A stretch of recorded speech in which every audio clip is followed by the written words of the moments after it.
बहुत समय पहले की बात है। हिमालय की गोद में बसा एक सुंदर और समृद्ध राज्य था, विराजपुर। वहाँ के राजा का नाम राजा वीरेंद्र सिंह था, जो न्यायप्रिय, पराक्रमी और प्रजावत्सल थे। उनकी रानी चंद्रलेखा रूपवती और बुद्धिमती थी। वे न केवल राजमहल की शोभा थी, बल्कि राज्य के प्रशासन में भी उनकी महत्वपूर्ण भूमिका थी। राजा वीरेंद्र सिंह ने जब रानी चंद्रलेखा से विवाह किया, तब वे केवल एक सुंदर राजकुमारी नहीं थी, बल्कि एक योद्धा भी थी। उन्होंने दुश्मनों से अपने पिता का राज्य बचाया था। विवाह के बाद उन्होंने वीरेंद्र सिंह का साथ हर मोर्चे पर निभाया, युद्ध में भी और शांति के समय में भी। एक दिन पड़ोसी राज्य दुर्ग देश के राजा ने विराजपुर पर आक्रमण कर दिया। वो वीरेंद्र सिंह की बढ़ती शक्ति से ईर्ष्या करता था।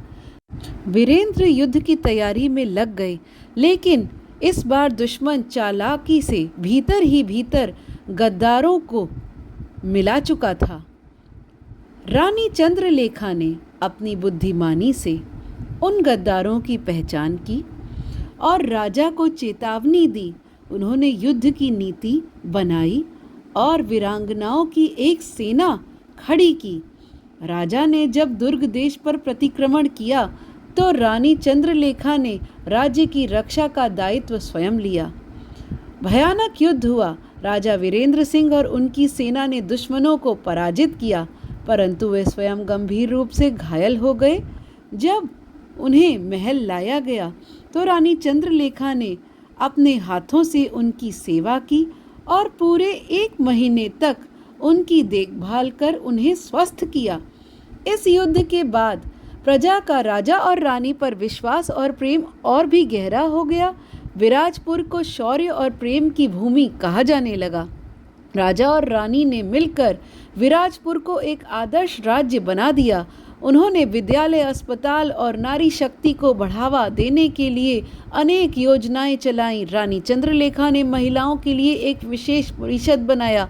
वहां वे अपने विचार और समस्याएं रख सकती थीं। उनका राज्य वर्षों तक सुख, समृद्धि और न्याय का प्रतीक बना रहा। अंत में राजा वीरेंद्र सिंह और रानी चंद्रलेखा की जोड़ी आज भी लोकगीतों और कहानियों में अमर है।